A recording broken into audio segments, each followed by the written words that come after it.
out. You know, we think we can control it, but we'll find out because now we're going to be loading up into the Land of Dawn. Game number 3 here. It's a 1-to-1, and we'll see how it all unfolds. Absolutely. Now we do see already both teams starting actually on opposite buffs, which means the rotations will kind of go the opposite way. Do see Zane coming in with this comfort pick, like we said, the Fredrin. Do know he likes to spread some pixie dust around the map. He is the king of the jungle. So we're going to go ahead and see him go ahead and pick up that Fredrin. Yeah, Zane, definitely very comfortable. But looking at best player, right? The rising star for North America. And we're wondering how he's going to go toe-to-toe against North America's #1 jungler, Zane. You're looking at him running the tanks a lot. You're looking at Zane running the comfort Fredrin that we've seen time and time again. And we got to say, when teams of this caliber, it comes down to the micro and the macro, the last-minute decisions. The slight mistakes can be very costly. Yeah, the big thing here too is this time Promise with the Yuzhong. Will he be able to find the setups like we saw in the previous game, but on the other team, right? Now that is the work cut out, but you have a great kind of layering of CC and options, not just with the Kufra, but you've got that Yuzhong, the way that works, the Black Dragon form, and that's really up to Shark. Now, we've seen him do this before, and that follow-up, right, to allow that kind of scaling to happen from mid to late game for them. BTK, on the other hand, they've got to kind of throw the punches early and really get that snowball going for them. Now, scaling-wise, it could be in their favor as well, depending on how much momentum they build. But because you simply have a Kadita, right, in the hands of Yato here, you should be able to secure yourself some early momentum, some early kills. That's the whole point of drafting the Kadita here. Oh yeah, and I think Weezy and I talked about this in our previous NACT games. Shark is such a menace in the jungle, right? Even with the first 30 seconds of buff spawning, just the zonish, but best player coming with a little bit of damage. That's right, a fight over the first turtle. Best player in a tricky situation. Dodges T on the Raging Slash, but Shark winding up with the Tyrant's Revenge. Tyrant's Rage possibly on the way. The Petrify going down the rough wave. Zane picking up the turtle, but can he get out alive? Princess Wrath does go down. Hoon in a tricky situation as well. Gets the Terrify. Promise picks up a kill. First Blood takes down Zane, and T takes down Promise. And that is a turtle into the hands of BTK. Now we did see the roamer for the side of Outplay. Shark was still not level 4, so the set potential was not there, but we do have to give credits over to T, right? The bravest fighter stance coming with the flicker combo was able to take off a kill, actually, but that's actually Hoon taking off the Lapu, which is going to be T. Yeah, huge play over there for Hoon, the superstar, the Mr. MVP. But looking at the match so far, 2-1. Very explosive, nice and early from both sides of the table. Yeah, so momentum once again is the question, but already the fact that BTK is able to hold on, they get the objective. Yeah, that fight wasn't the best for them, but still the way things kind of unfolded, the way the timing was, it wasn't their best fight, right? But the fact that they were at least able to secure the objective kind of gives them that ability to stay here, right? Stay in the game, lead up to the second turtle if they can. That's why Outplayed is going to constantly be putting pressure where they can. Huge play over there. Yato takes down best player just in time. That is going to be the jungler out for Outplay. Yeah, and if we kind of rewind a couple seconds back, you said the fight wasn't into their favor, but getting the turtle, but Shark. Huge battle on the mid-river. Shark on the chase. The passion goes out. Tyrant's Revenge onto the wall, stunning Yato. Rough waves as well. A lot of utility on the board. The wall, the Guardian's Berry, and the Wild Charge onto Shark, and a recall for some additional damage. That's additional damage right there. Joy Bodge powering up. Basic.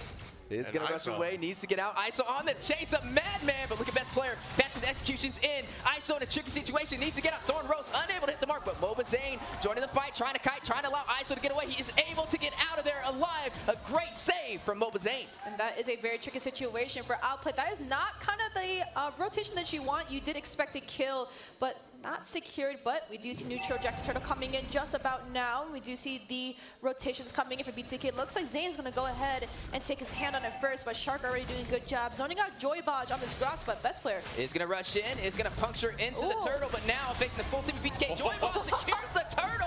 No retribution needed. Tyrant's Revenge onto the wall. Yato and T. Rough Waves goes in. Yato secures the kill, takes down Shark. Speedy Light Wheels from ISO. Maybe able to pick one up. Thorn Rose goes down. A Princess Wrath from Zane. Yato with the double takes down Promise, and out goes Outplay. Wow. Okay, that is amazing. They get the second turtle, and you can just see And the recalls speak for itself. Joybotch is feeling it, right? He had rough game 1, he had a great game 2, now he's having a great game 3 so far.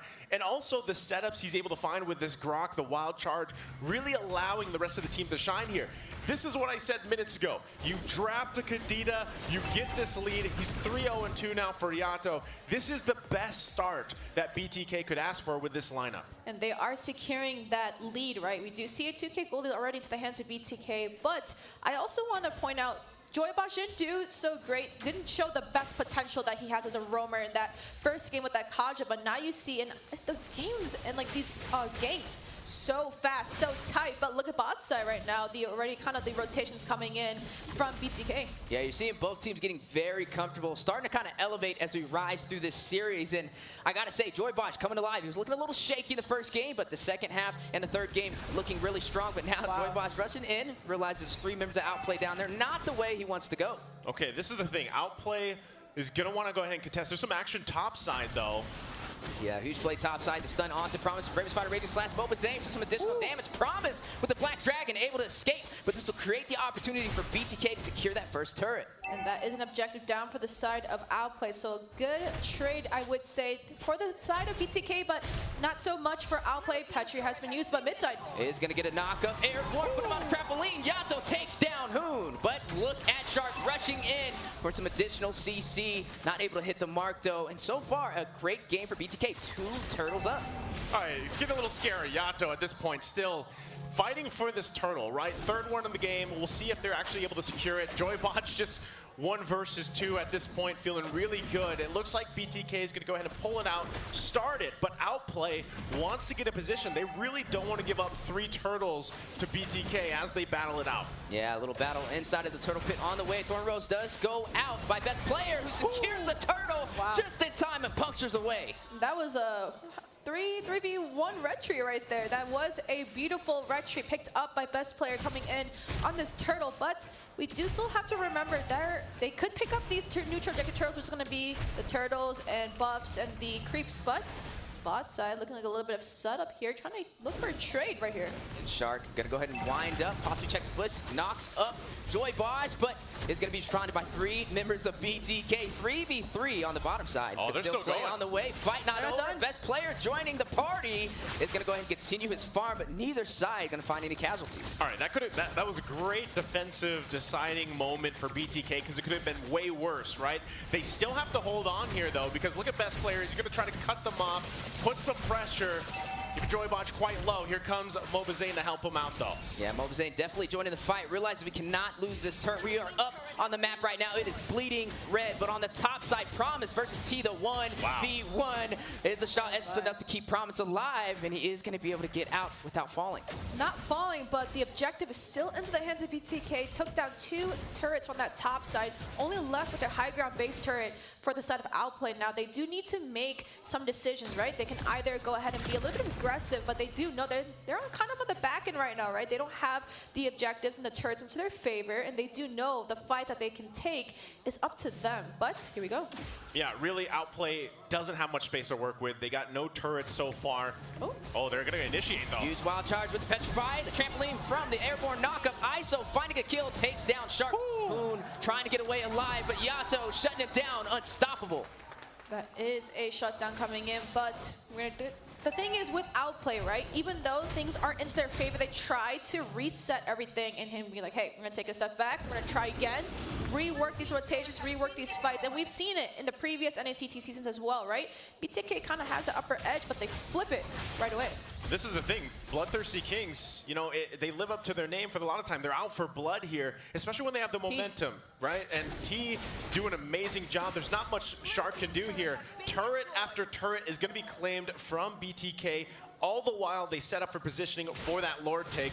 Best player trying to get some vision here. Trying to give some vision, but may have been on more than he could chew. Is going to puncture out, but a good start for BTK, right? 9 minutes in, slowly getting to that mid-game and having control of the map. As you are seeing Promise need to get away. He's going to use that Furious Dive just in time, but OUTPLAY needs to find a way to turn this in their favor. So far, this is a one-sided story for the Bloodthirsty Kings. And we already see the rotations coming from both sides, from both teams. But we did see Joybotch actually use that wild charge and try to grab a little bit of CC. But knowing that Shark still has the Tyrant's Revenge coming in, but Huge battle on the way. The Tiger's Revenge onto the wall. Who takes down Yato? Best player in a bad situation. Caught between 3 members of BTK. And Mobazain is going to be able to secure the Lord. No problem. But now, looking at Outplay, trying to secure some kills, trying to find a trade in their favor. Basic takes down Mobazain. A little bit of an airborne knock into Petrify. Promise finds ISO. Joy Boss left alone. Needs to get away. Is going to join T on the top side. And this is what I just said, right? It looks like they were on the losing edge, but they just flipped it around. They did lose a Lord, however, but they were able to get some kills into their favor and now go ahead and take these objectives as well. They're going to go ahead and take their first turret, which is going to be in that mid side. So this is the response, right? They're still going to be going basically.